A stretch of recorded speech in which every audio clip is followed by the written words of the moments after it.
I hope you're not pressed for time this morning because you'll want to get all 30 minutes of part 2 of Steve Robertson, president of Waccamaw Publishers, coming up next.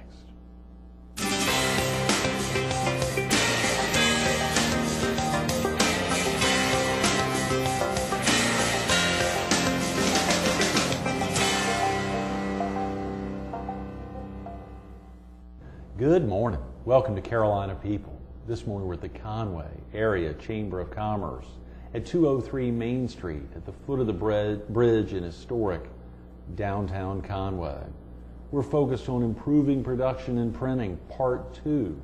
And we're visiting again with the president of Waccamaw Publishers, Steve Robertson. Good morning, Steve. Nice to see you again. Thanks for coming back in again on a Thursday morning. My pleasure. Early again, and of course to see us in here, as we said yesterday, this magnificent lobby. You've obviously spent a lot of time in here, haven't you? Yes, the Chamber of Commerce has been a great partner with our publications over the years, and we try to work hand in hand to promote Conway as a great place to work and live and to play. I see y'all are in partnership, or y'all have been actively helping to produce and put together Information Please, an annual publication of the Conway Area Chamber of Commerce, which is a tremendous publication. Right. Well, thanks. This was something we started, I think, about 5 years ago. Right. At the time, the only thing the Chamber had to pass out to visitors and people making inquiries about the area was a couple of mimeograph sheets, stapled together. Oh, yeah. And it didn't really paint a very pretty picture of Conway. Right. So in conjunction with the Chamber, we used our resources to put together a magazine that really reflects just what a great community we have and gives visitors just a load of information that they will find useful if they were to visit or relocate to Conway. It is a very handsome publication. We think about, of course, we've got a number of your other publications reviewers who weren't with us yesterday. Obviously, you shared with us that you and your wife Cheryl and some others earlier on in 1980 had launched the Orient Independent here, right in the heart of Conway, and then later bought out your partners in '87, expanded in '85 with another weekly publication, the News and Shopper, buying a publication in '97, and of course the big thrill that we talked about yesterday but ran out of time, the launch of a new publication. Just last year, I mean, literally 7-8 months ago. Share with viewers what prompted you to launch a new publication, and share with us a little bit about what it's all about, the Carolina Force Chronicle. Okay. Well, I guess it's no secret that we've seen this tremendous growth take place between Conway and Myrtle Beach in the Carolina Forest area. Originally, we were thinking about just trying to expand the Orient Independent into that area and cover that community with our independent. But it became pretty obvious to me that this is a community that doesn't have real close roots to Conway. And actually has an identity of its own, Greg, and a very distinct identity. They have their own grocery stores, their own banks, their own restaurants. It's a little community within itself. And actually, it's a fairly large community. Oh, yeah. The zip code has about 13,000 households and businesses. Is that right? 13,000 households and businesses in the 29579. Right. And 10 years ago, I don't think there was anything there. Wow. Yeah. So the numbers were there. The demographics were good. We did our research. We did a survey about a year ago. We actually went out and talked to business people and folks in the community and asked them if they thought the area was ready for a newspaper of its own. Great. And we got a lot of affirmative responses there. And based on that market research, we launched our first edition in November. We really didn't know what to expect. It was a kind of a risky venture. Right.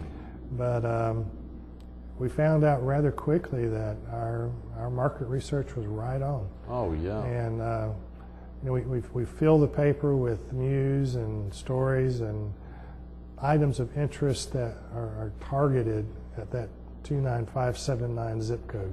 Right. And what we found out was that people really liked hearing more about their communities. And, I think we really hit a nerve there. And I think we started off with 24 pages, and now we're into 5 sections and 52 pages. No way. Started off at 24 pages and now more than doubled that. More than doubled, and And 5 sections. My Right. Lord. And we've increased our circulation. We recently partnered with Myrtle Beach Direct Air, and now Oh, we're yeah. putting the Chronicles on all of their incoming flights. So all your advertisers, which is wonderful, you've got quite a few of them, benefit from an additional 2,000-3,000 that are going out to Myrtle Beach Direct Air flights. That's one, and they fly all up and down the East Coast throughout the country. Yeah, they have a dynamic little airline going there, and Right. really convenient for folks who are going to certain locations, you know. Oh yeah, much like the old Hooters Air that Right. really stepped out of Myrtle Beach to do something big, and Bob Brooks and all those folks worked hard to set the stage for Myrtle Beach Direct Air to really grow fast. But we're very excited about our Carolina Forest product, and of course I have to give Michael Smith, the editor, a big pat on the pat for the hard work he does. Right.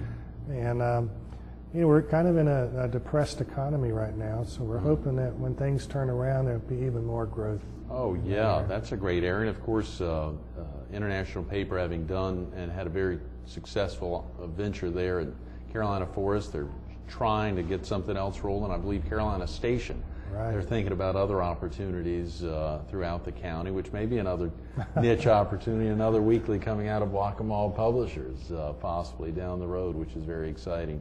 And as you think about great areas, Conway, Laura's Scene, and that is another, am I correct, it's something that you direct mail into that community, or it had been Actually, at one time? we started off as a free paper and then went to a paid circulation paper. Okay, right, sure. So just that idea between free and paid. You know, we've seen, I think the Chronicle's the first example that I'd seen that done very well as a free publication. I never knew that there were great looking free publications out there other than the News and Shopper, which I guess, is that free as well? The News and Shopper is free. Right, That's right, correct. yes, Right. which is a very handsome publication, but nothing like the Carolina Forest Chronicle. Right. Well, it's an industry trend, Greg. What we have found out over the past few years was that if you put out a paper and it's really a paper and not just you throw together, you know, with a few classified ads. Right. But if you have your news content, your photos, editorials, pictures, the whole 9 yards, that it doesn't matter to people if they pay for it, if they get it free. I think most would prefer to get it free. Oh yeah. And but what we really found that makes this business model successful is that the advertisers love getting this paper in every home and every business and every apartment. Guaranteeing it. That's right. Yeah. I love it. And they don't mind paying a little bit extra for their advertisement Right. to get their message into the people's hands. Yes. And you know, it's gotten to the point now, a few years back, if you said free circulation paper, an image got in your mind of something that's rather shoddy. Right. But in recent years, I think there's been big improvements. Okay. And just last year, the South Carolina Press Association had started admitting free papers into its membership. Great. So that had not been the case for a long no, time. before you had to have be a paid circulation newspaper to become a member. Right. Could you, and you still have to be at least a weekly, and to join the South Carolina Press Association, or could you be a bi-weekly or a... I'm pretty sure that it's a weekly publication right. schedule. So that's a great opportunity for folks who, we had the publisher of a publication in Marion and Darlington and Florence with us about 3 months ago, who does a free publication that targets zip codes. I can't remember his name, or I'm sorry to say those publications. You may know him, and a fascinating gentleman who bought a publication there in Florence a few years ago, and of course free has been the way for him. Sure. And they do a lot of great local news in the communities, but as you said, you've got to be able to guarantee to advertisers that you are reaching every home there, and that's a great thing. So you all deliver all of those publications to one central, the post office there in Carolina Forest, and they get it out to everybody. Yeah, that's very convenient for us. Dealing with carriers can be a nightmare at times because all kinds of things can happen in the delivery process. So we like the fact that we can just take 4 or 5 skids of papers to the Carolina Forest Post Office, drop it off, and then they've been doing a great job with delivery. That is fantastic, Steve. Well, you know, we talked yesterday and we looked at some of the great pictures you had of the new Orient web. Share with viewers just real quick about that process, if you don't mind, about putting the paper together. How do you all, you got to buy a lot of materials. What are the major pieces that are put together that you have to purchase to put a paper together? Sure. Well, it is a very labor-intensive and supply-intensive industry, as you probably are aware. But we buy our paper in big rolls. Right. They're about 800 pounds each. Okay. And we buy 2 truckloads a month with our publication. Wow. Yeah. We also buy ink, lots and lots of ink, The and 50 old phrase, pound buy the drums. barrel. Yeah. Also, you have to have your film and plates and all types of other things to actually implement the printing process. One of the really nice things, though, that's happened during my career is the fact that we've gone from doing a lot of the layout manually to actually doing it on the computer. Oh, yeah. And that's really revolutionized our industry. Yes. Desktop publishing is the word for it, and it really is. We do everything on the computers now as far as assembling content. And you can compare and contrast. So back in 1980, or even your earlier years as the sports editor of another publication, or then there at the Field and Herald, Yeah. Back since 1980, I mean, or even that early, you were laying everything out by hand. Absolutely. And in fact, I'm going to date myself here, but I remember when it was done on linotype machines and the type was actually set in lead.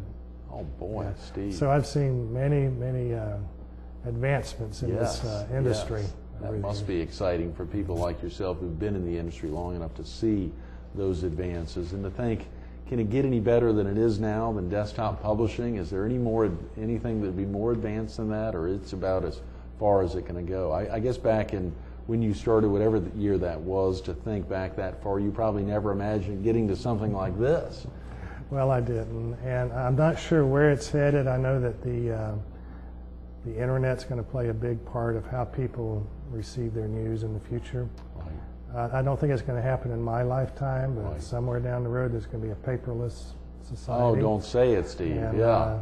Rather than getting your newspaper delivered in your mailbox, you're just going to flip open some type of device and read it in the palm of your hand, possibly. I can't fathom that, Steve, and I'm sure you can't, having been in it this long, but particularly because it seems like that would open the door to lots of groups. I mean, the idea of having true journalists who are really making a difference, who are putting it together in print publications, and then those publications, those groups just recycling it on the web, as opposed to the potential concern that you wouldn't have. I mean, you'd have lots of bloggers, for instance, putting the news together, albeit that can be very positive as well, but still wanting to make sure there's journalists that are out there that are very objective and doing the kind of things. I know one of your claims to fame is that idea of in your lobby. There was formerly one, now 2 great plaques there. Share with viewers real quick the significance of that and part of the reason why journalism is truly so important. Sure. Well, I certainly follow your line of reasoning. Credibility is a very extremely important part of our industry, and newspapers generally have it. In fact, we strive to keep our credibility at a very high level. Right. And when you get on the internet, you don't know exactly where that news is coming from. No. So for now, that's really a very good, strong point of having a newspaper in your hand, and you know where it's produced and who produced it. So I follow your line of reasoning there. Yeah. Now getting back, taking that a little bit step further, one of the things that we believe in strongly at all of our papers is reporting the news fairly and accurately and objectively. Right. And also serving as a watchdog of sorts over government. And on 2 occasions, we've had to, I guess, maybe take somewhat extraordinary steps to assure the public's access to information. In one instance, we reported on some activities of a grand jury that we thought were of extreme importance to our readers. And the solicitor at the time wanted to know how we got our information. We refused to give it because we keep our sources confidential. Right. And there was a threat there of going to jail, myself and my reporter. And we refused, and eventually all that blew over. But the South Carolina Press Association did recognize us with the Reed F. Montgomery Freedom of Information Reward plaque for that particular instance. And then just a couple of years ago, we had an instance up in Loris where we were trying to gain access to court documents, and we were being refused, so we sued and successfully had those documents released. Great. And again, we received the Reed F. Montgomery Award. Right. Another great instance of truly making that commitment, both to being a watchdog, but also making sure that readers have the chance to see you in watchdog form. Right. That folks actually get that. You're not just doing it for yourselves, you're doing it truly for the benefit of the community. Well, we think that's our responsibility as a newspaper, and we're proud to do it.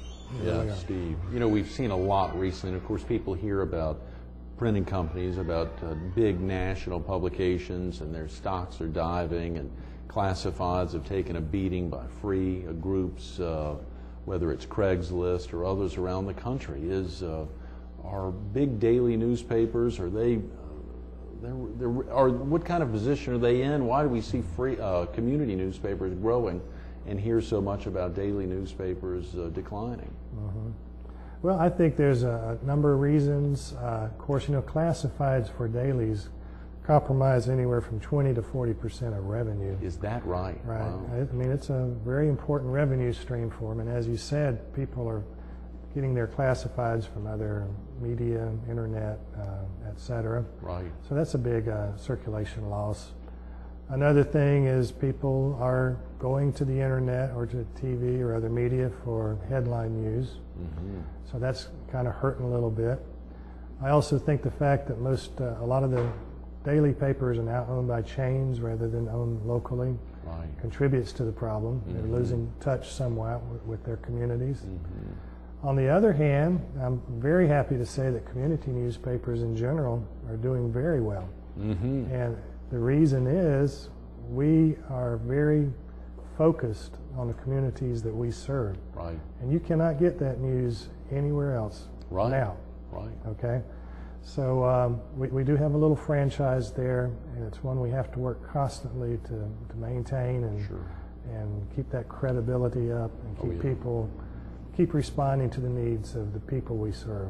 Absolutely. Well, that's great. I'm glad you shared that. Of course, we don't want you really don't want dailies to go so low that they would change their role. They're an important record keeper in the community on a daily basis, and I think hopefully weeklies and dailies can work together and grow together. But they have had a tough hit recently.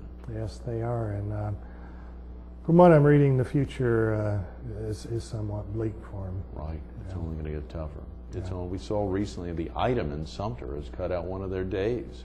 They certainly saw that did. dropped Monday after being a 7-day-a-week publication for a long, long time and giving up one of its days. I guess it's no longer really a daily newspaper, but 6 days a week. Yeah. Technically, they probably still are called dailies. But perceived that way. Right. But you know, it's causing changes in our industry. For example, it's probably not obvious to your viewers, but the actual size of newspapers has been shrinking over the past couple of decades. Please share with viewers what's prompted the shrinking of newspapers. Well, it's mainly, of course, driven by economics. The cost of newsprint has nearly gone up 60% this year alone. Oh, yes. In 2008 alone? In 2007 and 2008. Right. Gone up nearly 60%. And of course, we buy our newsprint by the pound. So if we're able to trim off some of the size of the paper without really affecting content, a lot of papers are doing that just as a cost-saving measure. Boy, Steve. Yeah. It's probably a trend that will continue. In Europe, most papers there have now gone to a format that's very similar to an oversized magazine. Really? And from what I'm reading, industry trend says this will happen in America too over the next decade or so. Can you think of examples of American publications that have already made that? We think about some in big cities that might have done that already, but when you talk about it on the European side, have the old school, like the Times of London, have they made that transition? Not yet. No, they're still what we call broadsheet. Right. But if you were to go to New York City and pick up a copy of the New York Post, that would be similar to what I'm talking about. The Rupert Murdoch publication there, which of course has been a a consummate money loser as long as he's owned it, losing Yeah. 70 to 100 million a year. And you wonder, how can a public company justify keeping a publication where they lose, he's lost more than $1 billion over the tenure of his ownership there of that publication. How can they do it, Steve? It's I guess, the ability to promote other vehicles, other things he owns. You try to think, how can a big public company justify? Of course, he just spent, what, $5 billion to buy the Wall Street Journal, which Right. should do him just fine. Right. Another great publication, and it has shrunk as well. It used to be a much wider Yes. publication. It has shrunk, and I suspect, based off what you're saying, it'll shrink again. And it's not necessarily a bad thing. You know, a big newspaper, when you hold it out, and sometimes it's a little difficult to read. Right. A smaller product, according to market research, is easier for the people for folks to pick up and read and carry around too. That's a very good point. Well, you have got a real crackerjack setup here as we think about these 4 publications. Do you ever have advertisers come in and say, you know, I love the Oriole Independent, but I want to expand a little bit into Loris, or I want to expand into Carolina Forest, where they could approach you and buy more than one publication? Oh, sure. We have a lot of combination buys where Right. folks can, kind of like a menu, could pick and choose which papers they'd like to go in. Oh yeah, that's a great thing. Yeah. Well, we want to talk a little more about the papers, but we're running out of time. We've got this gorgeous pictorial here, which I see is volume 2, Steve. You and I see the Oriole Independent down there, and Goldfinch Funeral Services, this great pictorial. I hope viewers can see that. Share with viewers a little bit about what prompted the launch of this volume 2, but even a little bit about volume 1. Yeah, sure. Well, a couple years ago, the Independent was celebrating its 25th anniversary. Wow. And we wanted to do something special that would commemorate the occasion. And the idea came up with, let's put together a book with nothing but pictures that trace the history of Conway from the 1860s up to around 1970. Wow. Didn't know quite how it would work out, but we put out a request for folks to send photographs. Ended up getting over 1,000 submissions. Oh, come on, Steve. Got over 1,000. Had to narrow that down to about 350 for the book. For volume 1. For volume 1. Yeah. We had great success with it. We actually had 4 different printings, and all of them have sold out. We don't have any copies. So I can't get a copy. No, it's Son of sold a out. gun. Wow. And we really had no intention of doing a volume 2, but due to demand from readers and advertisers, we did it again last year, and This it has is tremendous. enjoyed just equal success. Right? And I see here towards the back from the archives of the Oriole Independent, some back in 1980, 81, 82, 83. So I guess you're setting the stage for a volume 3. I love it. You've probably had overwhelming response to this. We did. It was This very, is gorgeous. Very good. Well, thank you. We had a good time putting that together. This is tremendous, Steve. And you think about it, so oftentimes, truly, pictures say 1,000 words, Yeah. and that's not an understatement of the value of having good photos and being able to touch and hold them and feel them and mail them to your friends. Obviously, we love television, and the ability to bring the two together is a great thing, but something like the newspaper, it's really in your blood, isn't it? Yes, it is. I love it. I'm one of those fortunate people that enjoy getting up in the morning and going to work, Right. because there's always a new adventure and something new going to happen, and it's been a very rewarding career for me. Was there ever an inspiration for you, Steve? Someone who was looking back on their past and thinking about the impact of working in a newspaper, and how was there something that got you involved in the first place, that got you into the industry? As you think about that. I guess it would have to be my aunt, Olive Thomas, from Florida. She's the one who encouraged me to start reporting news as a high school student. Right. And once the ink got in my blood, it just stayed, Greg. Yeah, absolutely. Well, it shows, Steve, and this is a great testament. These 4 publications here, I'm sure there's more to come out of Waccamaw Publishers, and now as your children are helping carry the mantle for you and Cheryl, it's a great testament of what you all have done, and what I'm sure will be done as you all celebrate your golden anniversary, and then even more to come. Thanks so much for being with us this morning. I'm sorry we've run out of time again. Appreciate it. Thank you. Absolutely. Stay tuned to more Carolina People. Steve Robertson. the president of Waccamaw Publishers, coming up next. It's not just one Reed F. Montgomery Freedom of Information Award sitting in his lobby. It's two now, two. Probably next year, a couple years from now, there'll be a third one hanging up in there. You know, he looked at me with some strange amazement as I was asking him his middle name. I remembered why I wanted to tie it in. His middle name starts with the letter W. Although it may stand for Wayne, he easily could have used the name Watchdog. Think about that, the commitment every day, stepping out to make a difference. You heard him share that, the idea of waking up and enjoying what he's doing. Watchdog, it's an important role. You may look at newspapers and see ads or see stories or fun pieces out there that make a difference in your community, but think of newspapers in that role as a watchdog. They have to serve that role and be credible and be objective. Think about that next time you pick up any newspaper in the area, and there's a lot of great ones. Give them a call, 843-248-6671. If you want to pop by their great location here on Main Street, 2510 Main Street in Conway, and see that amazing printing press, that 8-unit. Wasn't that fun hearing him talk about it, seeing the pictures yesterday? And if you missed yesterday's show, go online to carolinapeople.com. Catch part one of Steve Robertson. He and Cheryl and their family making a difference in their entire team of 30 folks every day. Waccamaw Publishers is growing, and they're growing in the right direction. Steve, thanks so much for being with us. Thank you again. This Enjoy morning. it.